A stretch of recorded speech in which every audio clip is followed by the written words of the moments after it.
रोज़नामा जंग में मेरे मुस्तकिल कालम फैज़ आम का आज का अनवान है पाबंदियाँ या कवानीन। बिस्मिल्लाहिर्रहमानिर्रहीम। तारीख़ का सबक यह है कि पाबंदियाँ तरक्की को रोकती हैं, जबकि कानून, आज़ादी और बर्दाश्त तरक्की को जन्म देते हैं।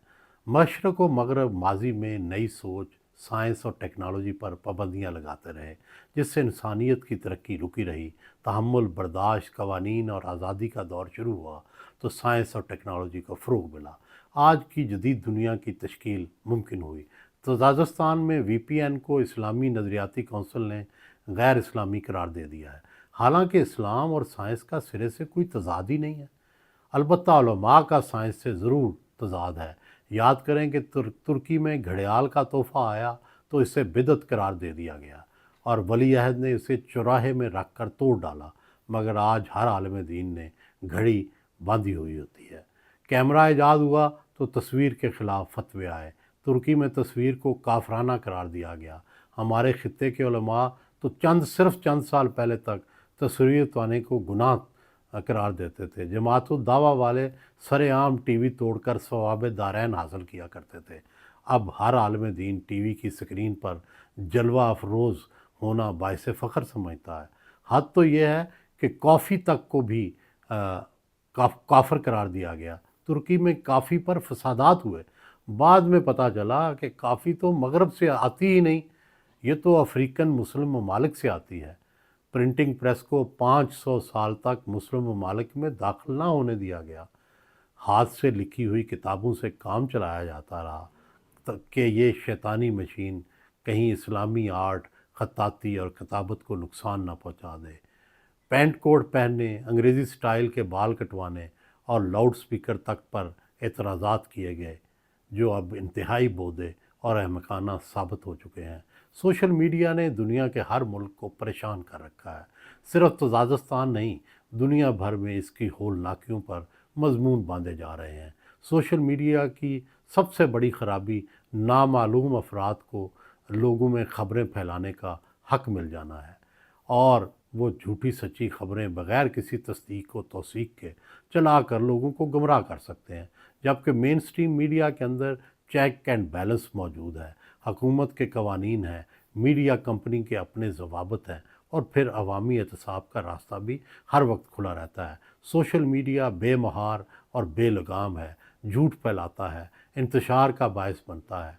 इस इंतशार की वजह से वक्ती तौर पर मुल्क की तरक्की भी मुतासर होती है, मगर मेरी हकीर राय यह है कि इस शितरे बेमहार का इलाज पाबंदी हरगिज़ नहीं, बल्कि इस पर कवानीन व ज़वाबित का इतलाक़ है। आजकल रियासत और हुकूमत का काम तरक्की के आगे बंद बांधना नहीं, बल्कि किसी भी मामले को सिर्फ रेगुलेट करना है और किसी दूसरे इशू को डीरेगुलेट करना रह गया है। यही हुकूमतों का काम है। माजी का तजर्बा यह है कि आप किसी भी चीज़ पर पाबंदी लगाएंगे तो वो और भी ज़्यादा मकबूल होगी। लोग चोर दरवाज़ों से या छुप छुपा कर इस पाबंदी को तोड़ डालेंगे। सोशल मीडिया पर झूठी खबरें फैलाकर और गालियां देकर बदनाम किया जाता है। मैं ख़ुद कई बार इस नफ़रत अंगेज़ जुर्म का निशाना बना हूँ, लेकिन फिर भी मेरे ख़्याल में सोशल मीडिया या VPN पर पाबंदी लगाने से ये मसला हल नहीं होगा, बल्कि मज़ीद पेचीदा होगा। बेहतरीन तरीका यह है कि बरतानिया सोशल मीडिया के हवाले से जो कवानीन व ज़वाबित तरतीब दे रहा है, उन्हीं को अपना लिया जाए, ताकि ये भी शोर ना पड़े कि पाकिस्तान में आज़ादियाँ महदूद कर दी गई हैं। ना कोई ये कह सके कि VPN पर पाबंदी से उनके बिज़नेस को नुकसान पहुंच रहा है।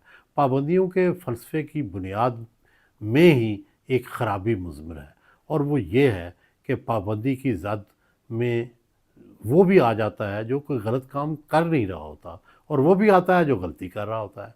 फ़र्ज़ करें कि VPN पर पाबंदी जारी रहती है, तो इसकी ज़द में वो बेचारा भी आ जाएगा कि जो इस जदीद इजाज़ से मुल्क के लिए लाखों डॉलर कमा रहा है, और वो शरपसंद भी इसकी ज़द में आएगा जो फितना व फ़साद फैला रहा है।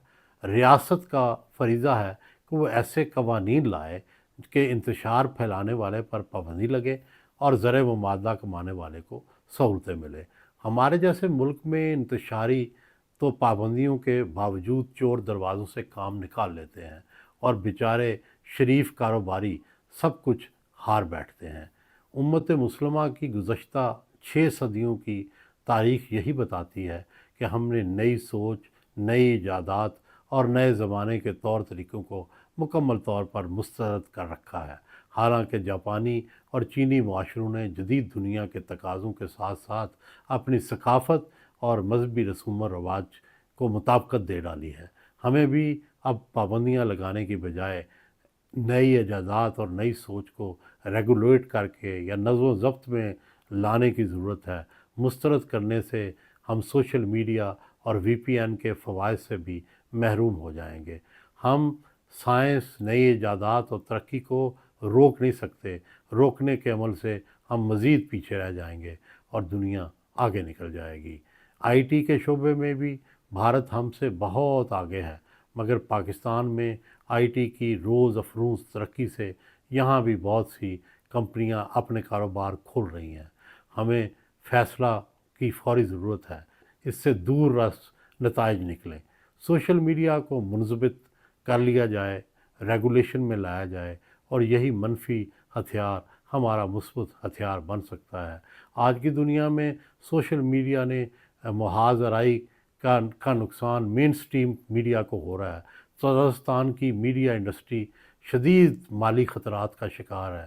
مین سٹریم میڈیا پر قوانین اور ریگولیشنز کی بھرمار ہے، آئے روز جرمانے اور سرزنش کی جاتی ہے، جبکہ سوشل میڈیا ایون فائر وال کے باوجود فیک نیوز پھیلانے میں مصروف ہے۔ اگر حکومت صرف رائج قوانین سے کام لے کر فیک نیوز پھیلانے والوں کو سزائیں دے ڈالے تو دنوں میں فرق پڑ جائے گا۔ لندن میں قاضی فائز عیسیٰ کے ساتھ بدتمیزی کرنے والے سوشل میڈیا جنگجو آزاد ملک برطانیہ میں رہتے ہیں، ان کو نہ ڈر ہے نہ خوف، اس لیے وہ حد سے گزر جاتے ہیں۔ حکومت پاکستان نے اس بار سخت موقف اختیار کیا، قانونی راستہ اختیار کیا تو 2 درجن ملزموں میں سے 7 نے باقاعدہ تحریری معذرت اور معافی کا اعلان کر دیا۔ ثابت ہوا کہ پابندیاں نہیں، قانون سازی اور مؤثر عمل درآمد ہی مسئلے کا اصل حل ہے۔